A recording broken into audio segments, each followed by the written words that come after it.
proud of a football team as I've ever been, and what a huge win. TCU is a really good football team.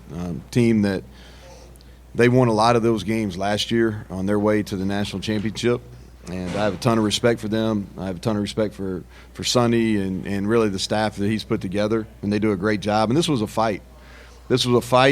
And we're a team that's kind of built for ugly football, for fights. And we have a really tough team that's really close, and it's a group that's grown together. Our back's been against the wall. Nobody's believed in us. You know, I don't want to hear anybody that's on social media or, oh, yeah, I saw them being 4-1. Nope, the only people that really believe are us. And I felt like that as we went through spring, summer, into fall camp, we had a team that was capable of winning close football games. And that's what we've been able to do. We've been disciplined. We had, 2 penalties tonight, and it's because we play the way you're supposed to play, and it's clean. We're a team that strains. We got to continue to do it, but nobody plays harder than we do. We're a tough team that's mentally tough, and you saw that tonight. We had multiple guys go out, and hopefully, and those guys, we had a couple guys that are going to have to stay here overnight, and we've gotten some positive reports on those guys. But you saw the true mental toughness. There's nothing harder than seeing somebody really get hurt in this game and being able to bounce back from that. And we didn't play very smart. That last play shows that we know better. But I thought offensively we found a way. We 0 turnovers, ran the ball for 200 yards on these guys, which is an achievement. We made enough plays in the pass game. I thought Garrett was really gritty. Our guys believe in him. He's got a little swagger about him. He never thinks he's out. He thinks he can make every play. That gets him in trouble sometimes, but he makes a lot of them too. I thought we played better than 24. We had a 4th down there, kind of fringe. Could have kicked a field goal that we didn't convert. And then obviously down on the goal line. And that situation played out about how we thought. I think anytime it's less than 2 or 3 down there, you go for it. Even if you don't get it, I still think it's the right move. If I had to do it over again, probably would have went for the one in the first half. But defensively, I can't say enough. I thought second half wise, guys, they've got really good skill guys, and we bent a little bit. We never broke. We got to work on our hands this bye week. We dropped 4 interceptions, I think, but our D line is talented, and we got pressure there late, and then we got a really good push on both block field goals, and those are long too. It's not. Those are tough field goals to make. We made 2. One of them got called back because of a penalty, but those are tough. And then special teams, guys, I can't say enough about that. Defensively, we played really good team defense. Special teams, you think about it. If you look at the stats, we punted 5 times for 46 yards, and I don't think they had any. I think they had 1 return yard, and that kid that's returning their punts is really good. And you look at our kickoff. They were one of the top teams in the country in kickoff return coming in here, and we come in and we run down fast, we tackle them, and then we block 2 field goals. And so people are going to say, well, they had 400 and whatever yards, y'all had 343, but we played clean football. We held the ball for almost 33 minutes in the game. And so with that, questions. So Neal, start with resilience. Obviously the injuries, sometimes that can just deflate a team. Well, it's just the emotions, man. That's why I told the team, I've never been prouder of a team, but I'm drained. I'm emotionally and physically drained, and as excited as I am for winning and being 4-1, and really we should be a nationally ranked team tomorrow in both polls. To go on the road, and nobody's played it. I just say nobody. We played a really hard schedule. Some other teams have played, but we played a really hard schedule, and we played 4 out of our 5 games have been really physical games, and it's taken its toll. And so as excited as I am for our team, man, I really hurt for Aubrey Burks. It's a scary deal. And like I said, we're getting good reports on him. He's going to stay here tonight as a precaution. And then Trey Lathan, who was just coming into his own and playing great, he gets hurt. He's going to have to stay and probably have surgery here. And then we lose our whole left side of our O-line. Wyatt Milam, who's arguably our best, one of our best players, he's played at an elite level. He gets hurt.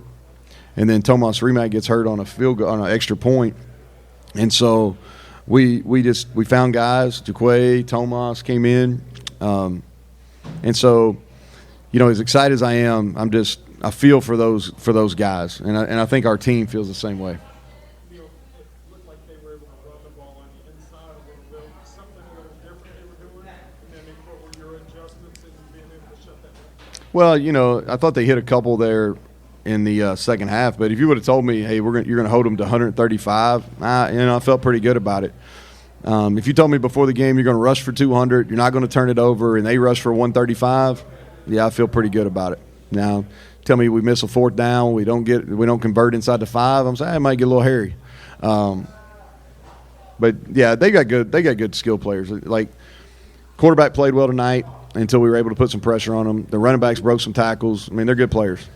Neal, it did seem defensively difference in the first half, second half. Explosive plays for them in the first half. You didn't get anything like that. We just settled down. We're better than what we played in the first half. In the games, like if you go look at that play that Richardson had, and he's a good player, but we're really close to picking it off. And then credit to him, he's gotten faster. Like I noticed that on tape, he's considerably faster than he was at Oklahoma State.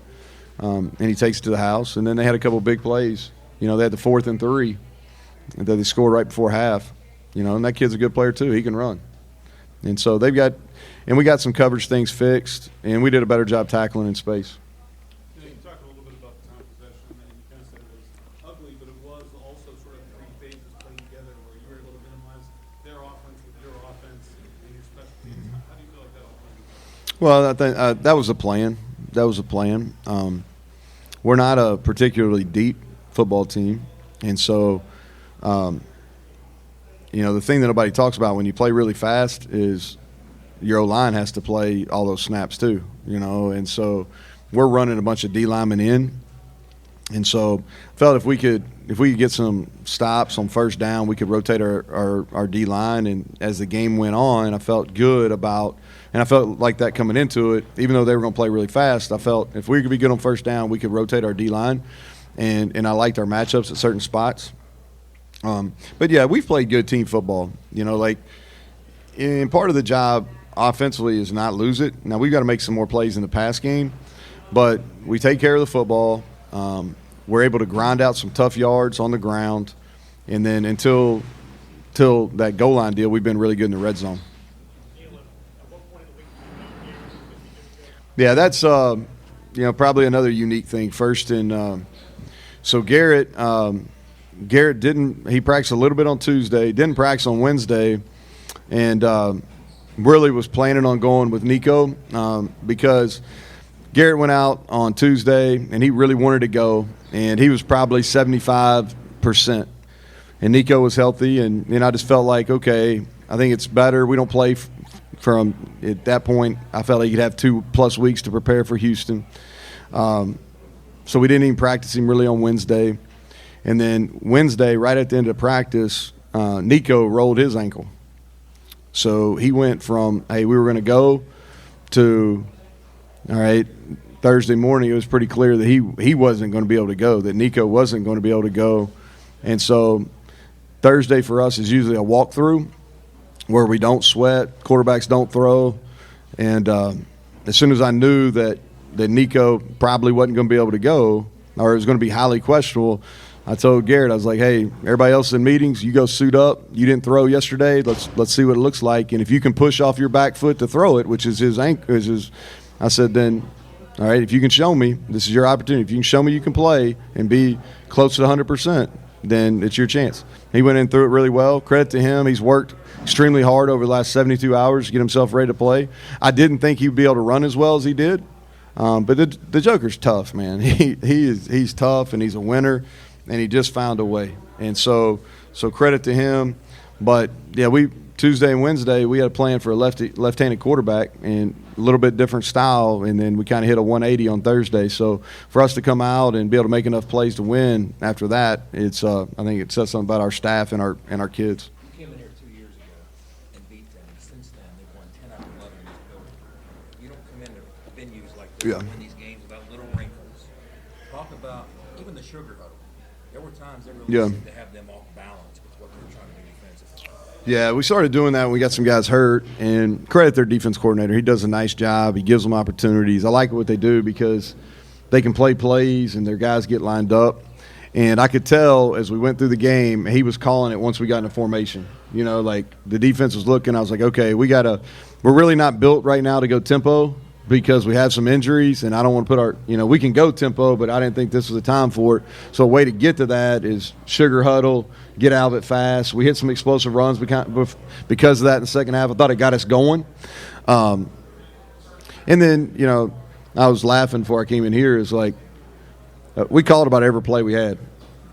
I mean, we called about every play we brought in there. We had one other trick that we could have done, but we emptied the tank. And we're going on a bye week, and I told those guys, I'll see you on Wednesday. Take some time. I need some time. We tried to block it. Anytime he gets long, that kid's got enough leg to make those kicks, but your ball's not going to have the same trajectory on it. So we came at it in the middle. And we got, Sean Martin's really long, and Mike Lockhart's got a nice little niche for that.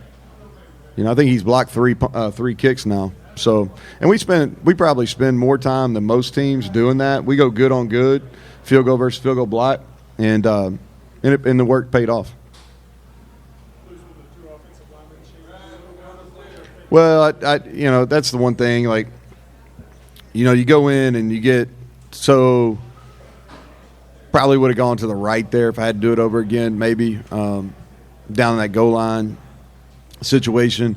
But I just tell Matt, I say, hey, I really believe in those guys. I think we can go 7 or 8 deep. And so I just tell him, hey, I don't even want to know if they're not in. I really don't. Don't tell me, hey, I trust those guys. We're going to call the plays. And I looked out there and I said, Wyatt's out? And he said, yeah, he's been out for a series. I'm like, okay, all right. Okay, thank you, Coach. All right, thank y'all.